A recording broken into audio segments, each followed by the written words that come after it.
Another positive was with all things Pyrrha Nikos. Straight from Jen Brown herself, the tragic end of Pyrrha was her story's conclusion ever since her creation, and it made for one of the biggest chain of events of the volume. Pyrrha has been one of my favourites from the entire cast, but for the last 2 volumes, she has played supporting role to Jean's focused arcs, so I was glad that even with it being her last, she did have a focused arc on her. Not that her involvement in the past arcs was without purpose. Those moments allowed us to see Pyrrha forming a bond with the blonde noodle and the rest of her teammates and other friends, as well as seeing her personal aspirations. All of that was built up to eventually rock us in the end, when her hopes and dreams were taken from her with her sacrifice. Her death meant something as well, as it will ignite the drive in the likes of Jean, Ren, Noor and RWBY to get payback, and stop others meeting the same fate at Cinder's hands, which for me means one, that I am sad that she's no longer around.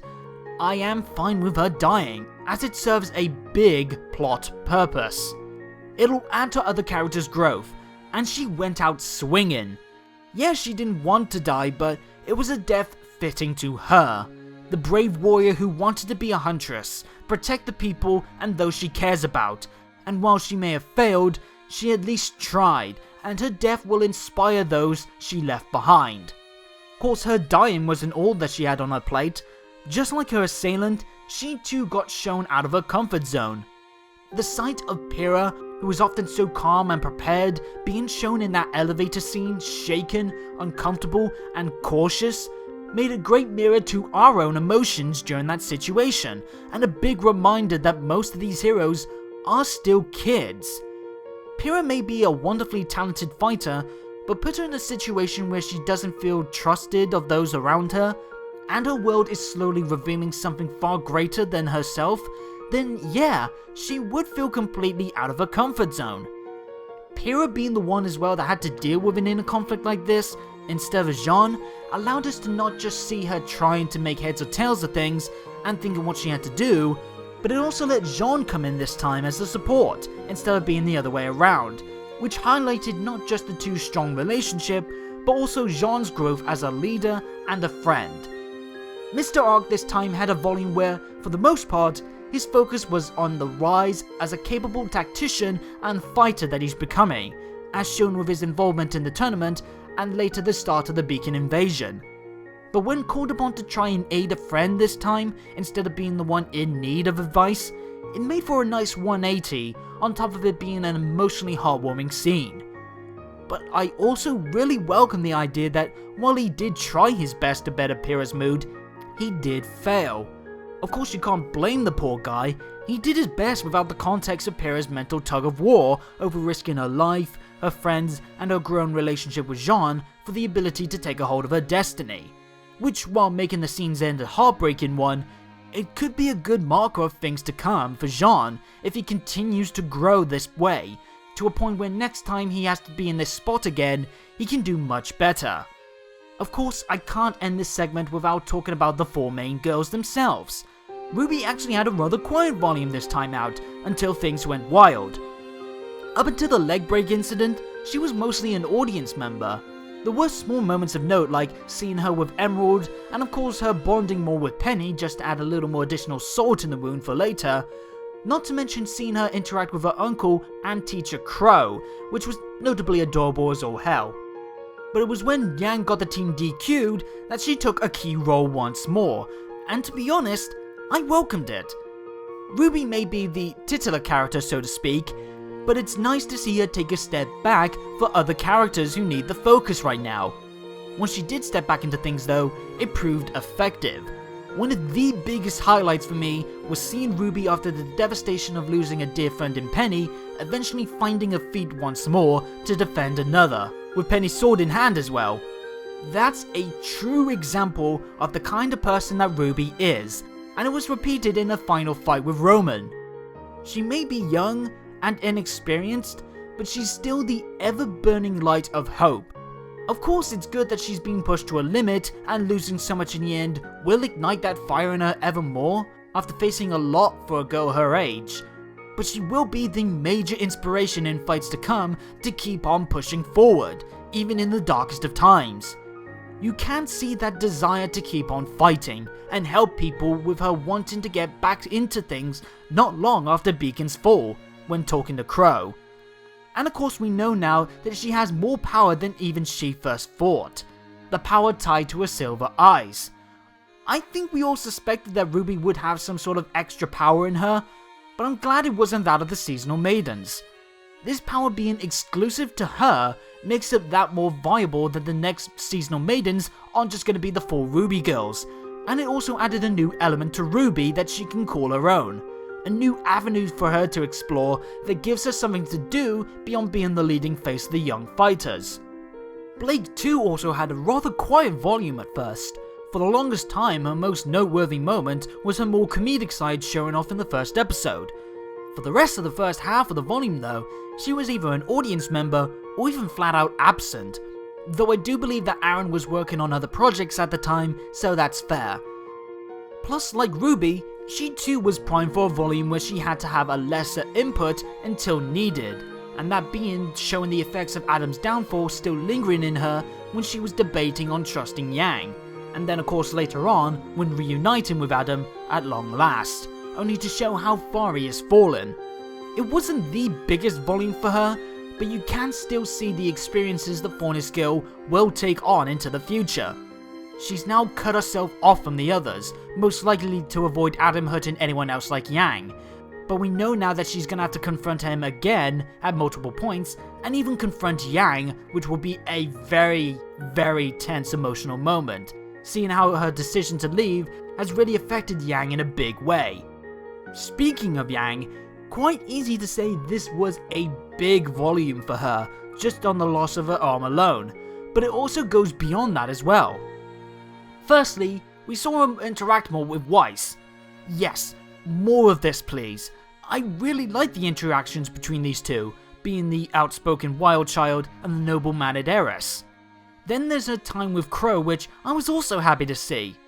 We assumed how RWBY was going to be with the Grizzly Huntsman, but I was curious how Yang was like with her uncle, especially since we know he saved her and baby rubies in the past, during her Raven hunts. Their relationship, it turns out, isn't actually quite that far off how he is with RWBY, but Crowe does take a more mature side with Yang it seems, especially when she drops word on her meeting with Raven. But not the meeting from the end of Volume 2. That's a deal I'm still really confused and curious about. Going off Yang's word, her only moment with Raven was on the train, so she's yet to meet her in that courtyard of Beacon.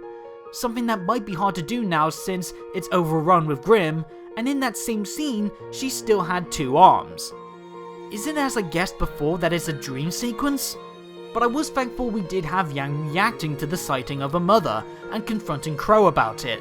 It gave these two something to share beyond their family ties, different to Crowe's relationship with RWBY as well. We also had Yang's emotional input on her fighting style being a plot relevant effect when utilised by Cinder in her plans, and he also gave a nice element between her and Mercury beyond their similar weapons. That would be a long-standing thing for the next time they meet. We can all now get hyped for the eventual rematch between these two that will hopefully be an even more explosive fight than the one they had in this volume, which could be a contender for the best fight of the volume to boot. Then of course, things with Blake and Adam. Yang being the first big victim of Adam's vendetta was the perfect pick, since for most of the show, she has been Blake's biggest companion, regardless of any possible romantic element. Having Yang flash out in a rage trying to defend her partner, only to come out losing an arm, will be a striking image in the series to remain for some time.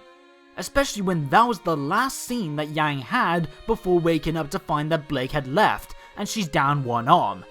She's now lost one means of her fighting ability, and that in of itself will be an aspect that could lead into some great scenes of rehab, a la Korra in The Legend of Korra. But also, she's left feeling betrayed by Blake. This is a massive strain on their bond, especially after Yang told Blake how big Raven's departure was on her life, and with not even given a reason why, that hurts no doubt just as badly. It may take some time to fix the damages now between the two, and knowing the two's emotional states, it could be a bit of a loud reunion, but I think even more so than Pyrrha's shaken state. Seeing Yang so broken up sums up this volume. A character previously so full of life, so passionate, now quiet, dismissive, and for lack of a better word, crippled, can only lead to an eventually thrilling climb back up to not just a happier Yang, but a stronger Yang. Though even with all that happening to the firecracker, I think Weiss came out of Volume 3 with the biggest improvement and impact. Kind of like Jean, this volume was notable in showcasing her growth, not just as a fighter, but more importantly, as a person. By the end of this volume, Weiss had praised Jean, openly admitted RWBY as a friend, apologized for a harm that her family has caused others, sacrificed herself in combat for an ally, stood by Yang without question, and defended a Faunus, a race we know that hasn't been all kind to her, and she in turn has been a little prickly as well. That's not even taking into account her growth in her fighting skill, with more glyph tricks, synergy with her teammates, and most notably, her small but key progress in a new skill, summoning. Even then, it's seeing this character's personal progress that's a larger source of enjoyment for me, especially since I can admit to not being too hot on Weiss in her early days, which was wisely supported by issues with her father not being fixed with the input of Winter, only expanded upon. This is now a Weiss who is now more confident than ever on her own 2 feet and feels more than ever before driven to make better use of herself and her name, which of course will be tested with her being taken back to Atlas. Will we see Weiss and Papa Schneeth fix the hole between them? Will Weiss stand up to her father for his shady actions affecting the Faunus kind?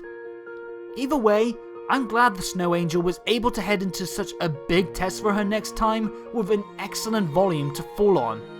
Overall, while there was the handful of characters who still need to find worth in the show or are waiting for their time to shine, with so many new faces, I find it quite remarkable how strong the vast majority of the cast came out of this volume. From massive highs to deep lows, there's enough for big or small roles to feel like they can take something from this volume to build on. And as the world is set to become much bigger, it's great to see so too has the characters' personal stories. Come back next week for parts 3 and 4, which will close out the review with my thoughts on the animation, sound, and my final thoughts.